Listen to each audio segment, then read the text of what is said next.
1992 সালে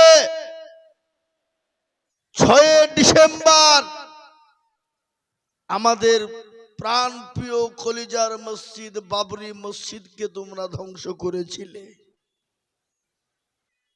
সেই দিনটা হলো আজকের দিন, কালা কানুনের দিন।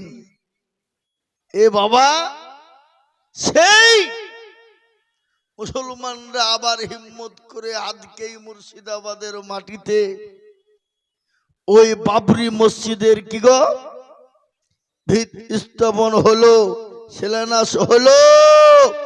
মুসলমানরা কোনো কারোর কাছে ভিক্ষার হাতে ঝুড়ি পাতে নেই যে আমরা মসজিদ করতে পারবো না, দাও।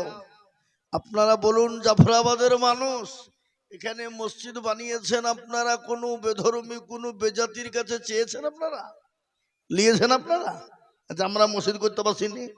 আজকে বাবরি মসজিদের প্রথম দিন ধাপি লোকের কথা ছিল 2 লক্ষ, কিন্তু বাবজি মুসলমানের আবেগ 10 থেকে 12 লক্ষ। আল্লাহ, খালি ওটাই নয়, ওই বাবরি মসজিদের জন্য একজন বললেন আমি 80 কোটি টাকা দিব। 80 লাখ লাই 80 কোটি, কি কম কথা বাবা? এটাই তো বেঈমানদের কলিজায় সহ্য হচ্ছে না। আমরা সরকার, আমরা আমরা সব আমরা, তারপর আমরা হাফিজ আছি, আর মুসলমানরা কোনো কাজে নাই, দায়িত্বে নাই, কিছু নাই। আবার দেখছি একের পর এক করিয়ে দিচ্ছি। এরা কি ব্যাপারটা কি? এ বাবা, মুসলমানদের সাথে কে আছে? জোরে বলুন। হালালে বরকত আছে, হারামে বরকত নাই। আপনাদের দেশে কুকুর চিনেন? কুকুর, এই কথা বলেন এখানে। কুকুরের বাচ্চা করা হয় 6টা 7টা 8টা 10টা হয়ে যায় নাকি? তো বলেন তো, ওই কুকুর কেউ খায়? খায় কি? খায় না। তারপরেও কুকুরের কোনো বরকত দেখা যায় না। কিন্তু বছরে গরু করা হয়, জোরে বলেন, একটা। কিন্তু মুসলমানরা কেমন খায়? আজকেই তো বাবা এই জাফরাবাদে মোটামুটি আর 10টা হয়েছে। এই গত নদিয়ায় পরশুদিনকে আমি জালসায় ছিলাম, দেবগ্রাম বাবা। জালসাতে 80 থেকে 90 হাজার লোক। ওরা আমাকে বলছে হুজুর 80,000 রান্নার পাতা শেষ। আবাই দেখেন তো হতচ্ছা পালছে, বুঝলেন? বুঝছি হুজুর, আল্লাহ আল্লাহ, একদিকে 150টা গরু জবা হয়েছে আমাদের গ্রামে। আচ্ছা বলেন, এত গরু খাওয়ার পরও কোনদিন গরু কমে গেছে, শর্ট হয়ে গেছে দেখেছেন আপনারা? কথা বলেন না কেন? কেন? এটা হালাল, ওটা হারাম। তো আজকে মুসলমান বাবরি মসজিদের শিলান্যাস করলো। প্রাণপ্রিয় মুসলমান, গোটা পশ্চিম বাংলা নয় বাবা, পশ্চিম বাংলার বাইরে থেকেও মুসলমানরা মাথায় ঘুরি এখান ঘুরি ইডলি জি লাখ লাখ ইট জমা হয়ে গেছে। তারপরে ওটাও হয়নি।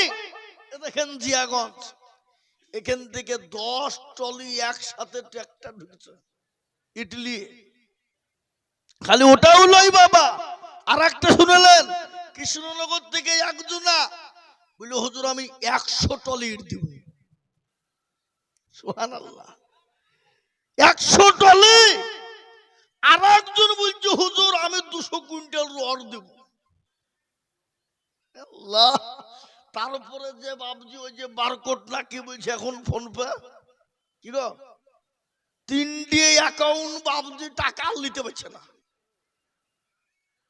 অনুরোধ করে বলছে আজকে আর দিও না সোনা, তোমরা কাল থেকে দিও। আল্লাহু আকবার। তারপরে এই বেলডাঙ্গা থেকে আর একজন মুসলমান 1 কোটি টাকা বললো আমি দিব। মুসলমান মসজিদ করবে, আর টাকা অন্য জাতির কাছে চাবে? জোরে বলুন। আজকে এরা দেখুন, তারা মন্দির করবে, মন্দিরে জায়গা দেবে, তাতে কোনো বাধা নাই। আর মুসলমান মন্দির করবার সংসদ থেকে তাকে সাসপেন্ড করতে হচ্ছে। কি বুঝছেন আপনারা? বুঝুন, বুঝতে পেরেছেন না পারেননি? তাই আমরা বলবো, ঘরের শত্রু বিভীষণ, ডাইরেক্ট শত্রু ভালো, গোপনের শত্রু ভালো না। ও ডাইরেক্ট আমাকে মারবে, আমি তো তৈরি থাকবো। ও যদি আঘাত দেয়, আমিও তোকে আঘাত দিব নাকি? আর কেউ যদি বলে তাকে ষড়যন্ত্র করে গোপনে মারবো, তো মেরে দিবে আমাকে। সেটাই ঘটেছে পশ্চিম বাংলার মাটিতে। কি বলছেন আপনারা? বলুন, কথা বলছেন না? বলছেন না? হ্যাঁ, আজকে ওয়াকফ বোর্ড বলে আন্দোলন এখানে হবে না, চলে যাও দিল্লি। কিন্তু কদিন পরে যে দেখছি, বাবা চোরে চোরে মাসতো তো ভাই হাত মিলিয়ে কুলাকুলি করে বুঝে, হ্যাঁ ঠিক আছে। শোনা, আমি আপনাদেরকে বলবো, ধরো দিগো, আজকে মুসলমানদের কেউ নাই বাপ। মুসলমানদের দেওয়ালে পিঠ ঠেকে গেছে, এখনো সুযোগ সময় আছে। আল্লাহকে ডাকুন, আল্লাহ ছাড়া আমাদের কেউ রক্ষা করনেওয়ালা নাই। এই ওয়াকফকে রক্ষা করলে আল্লাহই করবে। মসজিদ কার ঘর? জোরে বলুন না, কার ঘর? আল্লাহ মানুষকে ছাড় দেয়, কিন্তু ছেড়ে দেয় না। কাবা শরীফকে ধ্বংস করতে চেয়েছিল আবরাহা, বলেছিল না? আল্লাহ, আবু তালেব বলেছিল, গো কাবার মালিক, আমার ক্ষমতা নাই তোমার কাবাকে হেফাজত করা। আল্লাহ, তোমার জিনিস তুমি দায়িত্ব নিয়ে কিভাবে রক্ষা করবা করো। আল্লাহ সামান্য একটা পাথর, ছোট্ট পাথরকে, আবাবিলকে বলল, যা যা আবরাহার বংশকে ধ্বংস করে দে। আবরাহা ধূলিসাৎ হয়ে গেছে।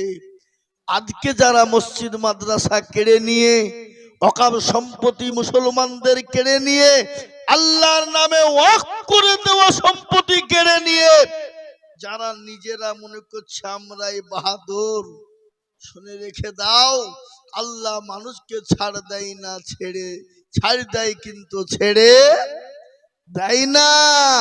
তাই আমি বলবো বাপ, আজকে তাদের ওটা বাবজি নয়, তারা যেন তোন পুকারে মুসলমানদেরকে দেশ ছাড়া, বাড়ি ছাড়া, ঘর ছাড়া করতে চাইছে।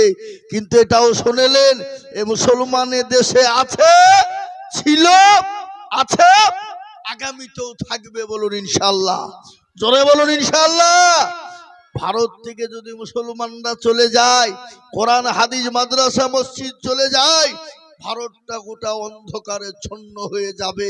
সেদিন তারা চোখ থাকতেও দেখতে পাবে না। কি বলছেন আপনারা? বলুন, জোরে বলুন, ঠিক না ঠিক? আজকে মুসলমানদের বদলায় ভারতের মাটিতে বেঈমানরা ও মুসলমানরা খাবার পায়। এটা আল্লাহর রহম ও করম, আল্লাহ রুজি দিয়ে থাকেন। আজকে বিভিন্ন কায়দা কৌশল করে মুসলমানদেরকে তাড়াতে না পেরে এনআরসি, সিএ, এমপিআর, অমুক তমুক, হাবু জাবি, এবার আবার আরেকটা আইন বের করেছে। কি? তারা মনে মনে করছে যে পশ্চিম বাংলার মাটিতে বাংলাদেশ আর রোহিঙ্গার মুসলমান এসে মনে হয় গোটা পশ্চিম বাংলাটাকে দখল করে গেছে, তাদের একটা ধারণা। কিন্তু বলেন তো, মুসলমানরা ওদেশ থেকে দেশে কি করতে হবে? বরঞ্চ এই দেশ থেকে মুসলমান অনেক চলে গেছে। কি বুঝছেন আপনারা? বলুন। কিন্তু এটাও শুনেলেন, বনগাঁ থেকে ত্রিপুরা পর্যন্ত 2200 বর্গ কিলোমিটার বর্ডার প্রান্তে যত হিন্দু ভাইরা এসেছেন, সমস্ত যদি সুন্দর করে এশায়ার করতে যায়, এক বেটাও বাজবে না। কি বুঝছেন আপনারা? বলুন, কথা বলেন না কেন? কথা বলেন। এশায়ার করে বাবজি মুসলমানদেরকে শেষ করতে, তাড়িয়ে দিতে চায়।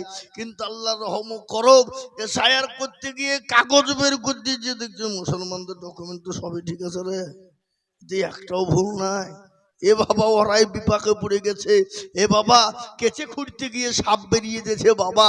এই দেখেন মেদিনীপুর জেলায় 250 কার বাড়ি 2010 সাল পর্যন্ত তাদের কোনো ডকুমেন্টস নাই। কি বুঝলেন? বুঝতে পারলেন না আমার কথাটা? আজকে আমি আপনাদেরকে বলবো, এশায়ার করে মুসলমানদেরকে বাদ দিতে পারবা না। কেন? এদের ডকুমেন্ট তোমরা কাগজ লিবা, তার থেকে যদি বলে আরো 10 পিঁড়ির ডকুমেন্টস লিব, আমরা দিতে পারবো কিনা? কথা বলে পারবো কিনা? বলে হুজুর 10 পিঁড়ি 20 পিঁড়ির কি করে দিবেন? আপনার আমার দাদা, তার দাদা, তার দাদা, পোত দাদা, অমুক দাদা, তমুক দাদা যারা মারা গেছে তাদের মাংস পচে গেছে, কিন্তু হাড় তো কবরে আসে না নাই মনে হয়েছে আপনাদের? আছে না নাই? যদি কবর থেকে তাদের মালগুলাকে তুলি, হাড়গুলাকে তুলে মেশিনে ভরে দিই, বলতো কোথাকার তৈরি? তো হাড় বলে দেবে এরা কোথাকার প্রোডাক্ট, বলে দিবে না? দিবে না? এরা ভারতীয় ইন্ডিয়ান বলে দেবে। আর আমরা যদি বলে তোদের তো কাগজও নাই, তো তোদের কি ডকুমেন্টস আর দিবি বল? তো বাবা ওদের তো মাল নাই, যা ছিল পুড়িয়ে ছাই, ওরা দিবে কোথা থেকে? কথা বলেন, পারবে দিতে? হ্যাঁ? আর তার থেকে যদি বলো আরো ডকুমেন্টস চাই, পৃথিবীর সর্বশ্রেষ্ঠ যিনি এসেছিলেন, সর্বব্যক্তি যিনি প্রথম দুনিয়ার জমিনে পা রেখেছিলেন, যিনি, তিনার নাম হলো হযরত আদম নবী আলাইহিস সালাম। তিনি হলেন এই ভারতের জন্ম, ভারতের মাটিতে পা রাখলেন, আর তারই হলো মাওলানা আমরা ওয়ালাকাদ কাররামনা বানি আদম। সুতরাং আমাদেরকে তাড়িয়ে দেওয়ার মতো কোন লাইন তোমরা খুঁজে পেছো না। এখন কি করবা? অমুক করো, তমুক করো, অমুক করো, তমুক করো। কিন্তু আমি আগেই বলেছি, ঘুমন্ত বাঘকে জাগিয়ে দিও না। আজকে তার প্রমাণ মুর্শিদাবাদ দেখিয়ে দিল। কি বলছেন আপনারা বলুন? গোটা বিশ্বে লড়ে গেছে। মুসলমানরা কারো দয়াই বেঁচে থাকে না। মুসলমানরা কারোর কাছে ভিখারি নয়। মুসলমানদের কি নেই? আমার পূর্বে বক্তা বলে গেলেন, কি আবু উবাইদা সাহেব, মুর্শিদাবাদের মাটিতে মুসলমানরা কি রাখেনি আর কি দেয়নি আর কি নাই? তোমরা 3 দিন 4 দিনের মসনদে বসে কি দিয়েছো? তোমরা তো খালি হিন্দু মুসলমান রাইট লাগিয়েছো, মসজিদ ভাঙ্গো, মাদ্রাসা ভাঙ্গো, জমি ভাঙ্গো, বুলডোজার চালাও, এছাড়া তো তোমরা মানুষকে কিছু দিতে পারোনি। আর মুসলমানরা দেয় নাকি? দিল্লির আগ্রা যেখানে কোটি কোটি টাকা তোমরা ইনকাম করে ভোগ করো, লালকেল্লা যেটা কুতুব মিনার, আর কোনটা দেব? ভারতের মাটি পশ্চিম বাংলায়, হাজারদুয়ারি আমার পেছনে, মুর্শিদাবাদ শহর, নবাব সিরাজউদ্দৌলা হাজার হাজার টাকা ইনকাম করে। ওই টাকা কি মুর্শিদাবাদের লোককে দেয়? কথা বলেন, দেয়? মুর্শিদাবাদের লোক পায়? ওটা রাজ্য সরকার ভোগ করে। কথা বলছেন না কেন? জোরে বলুন। হ্যাঁ? আজকে কলকাতার ইডেন গার্ডেন মুসলমানদের সম্পদ, কোটি কোটি টাকা ইনকাম, ওটা রাজ্য সরকার ভোগ করে। আর কি লিবা? ভিক্টোরিয়া, তারপরে কি বলে সায়েন্স সিটি, ওটা মুসলমানদের সম্পদ। ওটাকে তোমরা গ্রাস করে এমনি তো ইনকাম করে খাও, তারপরে ওটাকে পুরো গিলতে চাও? মুসলমান ছেড়ে দেবে না ইনশাআল্লাহ। এক ইঞ্চি মুসলমান বেঁচে থাকতে ওয়াকফ সম্পত্তি কোনো বেঈমানের হাতে তুলে দেবে না। একটু চিল্লিয়ে বলুন নারায়ে তাকবীর। জোরে বলি নারায়ে তাকবীর। একটু হাত উঁচু করে বলুন নারায়ে তাকবীর। অনেকে তুলল না, ওরা মনে করছে যে তুললি হয়তো বিপদ। এ বাবা, যে তুলল সে জিতল, আর যে তুলল না কি হয়ে গেল? জোরে বলুন, হেরে গেল। তো জাফরাবাদের লোক তো চালাক বাপ, বদনাই করে পানি নিয়ে মাঠে গেছে। কি করতে? কি করতে? আল্লাহ, পায়খানা করে পানি খরচ করতে গিয়ে দেখছে বদনা ফুটু পানি সব পুড়ে গেছে। কালকে আজিজুল মৌলবী তাই ঠকাইতে পারল না, আর এই বদনা তুই ঠকিয়ে ফেললি। দাঁড়া, কালকে কি করে ঠকাইছে আমি দেখবো। ও আবার তারপর দিন বদনাই করে পানি নিয়ে যে বলছে আজকে আগে পানি খরচ করব, তারপরে পায়খানায় যাব, দেখি কি করে ঠকাস আমি দেখবো। এবার বাড়ি ঠকল, জিতল, আজ ঠকল। তো যারা হাতটা তুলে দিল জিতে গেল, যারা তুলতে পারলো না তারা হেরে গেল। ওরা মনে করছে আইজুল মৌলবি দেখতে পাবে না, কিন্তু শুনলেন যেটা কেউ দেখে না সেটা দেখেন কে, যেটা কেউ জানে না সেটা জানে কে, যেটা কেউ বোঝে না সেটা বোঝে কে, যেটা কেউ দেখতে পাই না সেটা দেখতে পাই কে। সবাই বলে আমি ভালো, আমি জানি কি আমার মনের গোপন খবর জানে আল্লাহ জি। আলোতে আধারে নির্জনেতে কথা কি করেছ তুমি সব জানেছে, তখন জগতে কেউ যাবে না পাখি, আমি জানি কি। মুসলমান গো, সকলের কাছে পাখি দেওয়া যাবে, আমার আল্লাহর কাছে পাখি দেওয়া যাবে না। আমার আল্লাহর কাছে চালাকি চলবে না। আজকে ভারতবর্ষের মাটিতে বাপ মসজিদকে ভেঙে দিতে চাই, কোরআনকে পুড়িয়ে দিতে চায়। আমি আপনাদেরকে বলবো না রে না, না পারবে না, বেঈমানরা পারবে না। যখনই কোরআনের বিরোধিতা করবে, কোরআনের সঙ্গে দুশ্মনী করবে, আল্লাহর তরফ থেকে সে দুনিয়ার জমিনে ধ্বংস হয়ে যাবে। দুনিয়ার জমিনে ইংরেজ 200 বছর রাজত্ব করেছিল, রবরবা চলেছিল, কেউ তাকে বাধা দিতে পারেনি, কেউ আটকাতে যখন পারলো না।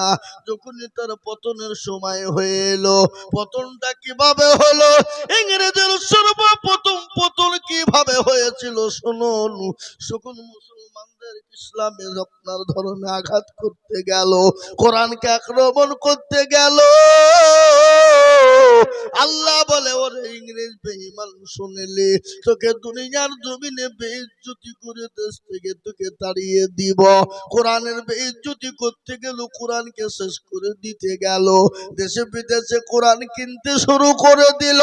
চপ্রাবাদ চলে এসে বলে ওগো মাদ্রাসার মুহতামিম কারা, হেড মাওলানা কারা, বলে আমরা। বলে কি হলো, বলে আপনাদের কোরআন গুলা পুরনো হয়ে গেছে, আমরা নতুন করে ব্যান্ডিং করব, ব্যান্ডিং করে আবার কোরআন গুলাকে সুন্দর করে আমরা দিয়ে যাব। মুসলমানরা বলল, ওলামারা বলল বেঈমান, মুসলমানদের কোরআনের উপরে এত দরদ কেন? ওরে বেঈমান, এই কাগজের কোরআন নিয়ে যে তুই কি করবি বল? বেঈমান জানি এ জাফরাবাদ মাদ্রাসায় কোরআনের মেশিন আছে। বলে কোরআনের মেশিন হয় নাকি? বলে হ্যাঁ। বলে দেখতে যায়। বলে কই দেখি। হযরত বললেন কই রে বাবা আব্দুর রহমান, আইরে বেটা ও বেটা, 1 থেকে 10 পারা পর্যন্ত শুনিয়ে দে। 1 থেকে 10 পারা পর্যন্ত শুনিয়ে দিল। বলে আব্দুল জব্বার আইরে বেটা 10 থেকে 20 পারা পর্যন্ত শুনিয়ে দে। 10 থেকে 20 পারা শুনিয়ে দিল। বলে আব্দুল সোবান আইরে বেটা 20 থেকে 30 পারা পর্যন্ত শুনিয়ে দে। ইংরেজ বেঈমানের সামনে গোটা কোরআনকে যখন শুনিয়ে দেওয়া হলো, ইংরেজ বলে সর্বনাশ, এ কোরআন মুসলমানদের কাছ থেকে আলাদা করা যাবে না, এ কোরআন মুসলমানরা সেনার ভিতরে ভরে নিয়েছে। বেঈমান চলে গেল। আল্লাহ নিজে বলে দিলেন এই কোরআনের মালিক আমি, এ কোরআনকে তৈরি করেছি আমি, এ কোরআনের হেফাজতের দায়িত্ব নিলাম আমি। আল্লাহ নিজেই বলেছেন ইন্না নাহনু নাযালনা যিকরা ওয়া ইন্না লাহু লাহাফিজুন। আল্লাহ নিজেই বলে দিলেন এই কোরআনের মালিক আমি। এই কোরআনকে কিভাবে হেফাজত করব, কার দ্বারাই করব, কোন জায়গা দিয়ে করব, এই কোরআনকে কত থেকে হেফাজত করব, আমি আল্লাহ ছাড়া পৃথিবীর কেউ বলতে পারবে না। ও মুসলমান গো, আজকে বেঈমানরা চাইছে কোরআনকে মিটিয়ে দিব, ইসলামকে মিটিয়ে দিব, কিন্তু তারা পারবে না। আর একবার হাতটা উঁচু করে দিয়ে আল্লাহকে দেখে বলুন ইনশাআল্লাহ। নামিয়ে দেন হাত। এই দেখেন কোরআনকে জিজ্ঞাসা করুন, কোরআন বলে দিয়ে চালিয়াউমা নাখতিমু আলা আফওয়াহিম ওয়া তুকাল্লিমুনা আইদিহিম ওয়া তাশহাদু আরজুলুহুম বিমা কানু ইয়াকসিমুন। কিয়ামতের দিনে জবানে তালা মেরে দেবে, হাতকে বলবে হাতরে তোকে কোন কাজে ব্যয় করেছিল? হাত বলবে মাবুদ গো রব্বুল আলামিন,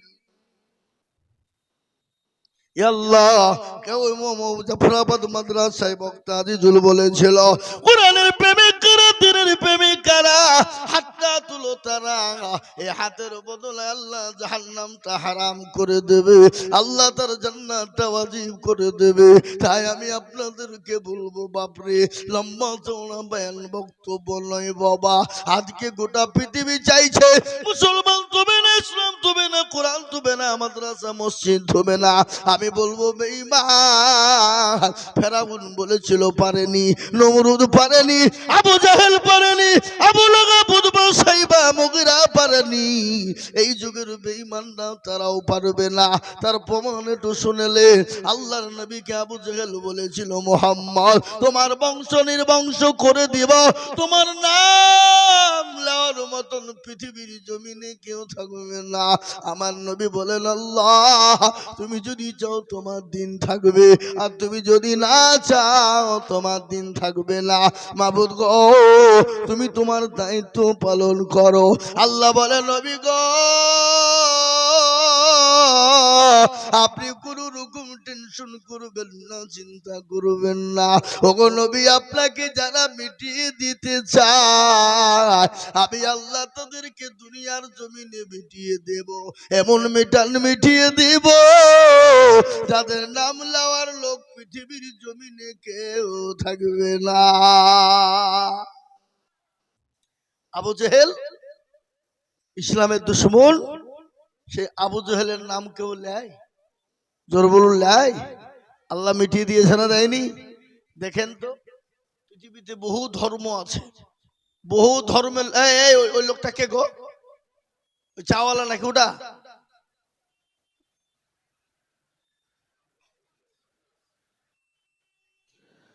আমার মুসলমান দরদি আল্লাহ ওয়ালা দিন ওয়ালা ঈমান ওয়ালা কলমা ওয়ালা, আমি আপনাদের কাজকে বলতে চাই বাবা, দেখবেন বিভিন্ন জাতি বিভিন্ন ধর্মের মানুষ আছে, কিন্তু কোন ধর্মের মানুষ তার ছেলের নাম কিন্তু আবু জেহেল রাখে না। রাখে? আবু জেহেল রাখে কেন? প্রত্যেকটা ধর্মের লোক জানে যে আবু জেহেল ছিল এক নম্বর হারামি মার্কা লোক। কি মার্কা লোক জোরে বলুন? হারামি মার্কা। এটা আবু সবাই জানে। আজকে আমাদের ভিতরে অনেক মুসলমান আছে নামাজ পড়ে না, রোজা করে না, হজ নাই, যাকাত নাই, মসজিদ নাই, মাদ্রাসা নাই, কিছু করে না, মদখোর, গাঁজাখোর, চুল্লুখোর, হিরোইনখোর, সুদখোর সব করে। আপনি ওকে বলেন যাই তুই তো পাকা আবু জেহেল রে, তো আপনার ঠুটনি উড়িয়ে দিবে। দিবে না দিবে না? কয় কথা বলেন? তুই আমাকে আবু জেহেল বলি কেন, আবু জেহেল বলি কেন? কিন্তু আবু জেহেল একবার বলে দেখুন না, আবু জেহেল হারামি, এটা সবাই জানে, জানে না? সেই আবু জেহেলকে মিটিয়ে দিয়েছে, তার নাম লেওয়ার মতন পৃথিবীর জমিনে কেউ না। রাসূলুল্লাহকে মিটিয়ে দিতে চেয়েছিল, ইসলামকে মিটিয়ে দিতে চেয়েছিল, তারা যখন পারেনি,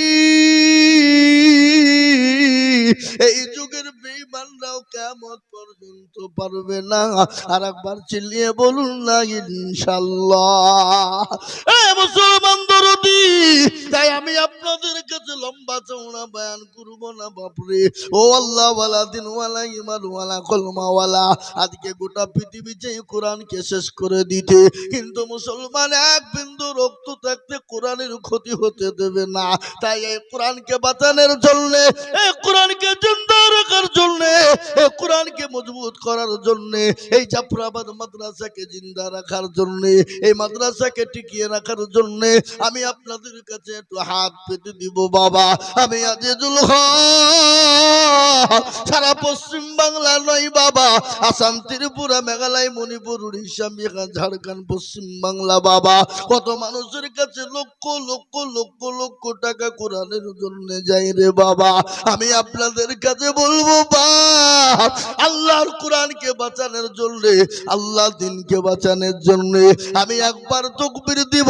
তাকবীর দেওয়ার সঙ্গে সঙ্গে মাত্র 30,000 টাকার দাতা বলে হুজুর গো আমার কাছে জান আছে কিন্তু মাল্লা, ওগো হুজুর আমি পরে অল্প করে দিয়ে আল্লাহর কোরআনের জন্য হাতটা বাড়িয়ে দিব গো হুজুর। আমি জানি যে আপনারা আমাদের মানুষের দিল বড় বড় বড় অন্তর বড়, তাই আমি আল্লাহর কোরআনের জন্য সর্বপ্রথম তাকবীর দিব বাবা। সর্বপ্রথম একজন আল্লাহর বান্দা মাত্র 30,000 টাকার দাতা। একবার জোরে সরে বলি নারে তুমি। ইনশাআল্লাহ আজকে জাফরাবাদের মাটিতে এমন কোন আল্লাহর বান্দা না, এমন কোন নবীর প্রেমিক, দিনের প্রেমিক, ইসলামের প্রেমিক হবে না, এমন কোন আল্লাহর কোরআন ওয়ালা হবে না। আল্লাহর কোরআনকে জিন্দা রাখার জন্য, মজবুত করার জন্য বলে হুজুর গো আমার কাছে জান আছে কিন্তু মাল নাই গো হুজুর, আমি পরে অল্প করে দিয়ে আমি আল্লাহর কোরআনের জন্য ঘাটটা বাড়িয়ে দেব। ও হুজুর কত টাকা কত দিকে চলে যায়, বিবি বাচ্চার পিছনে চলে যায়, পিছনে চলে যায়, ডাক্তারের পিছনে চলে যায়, আল্লাহর কোরআনের জন্য ইনশাআল্লাহ দিলে কোনোদিন পানিতে পড়বে না। তাই এত বড় মজলিসের ভিতরে সর্বপ্রথম একজন 30,000 টাকা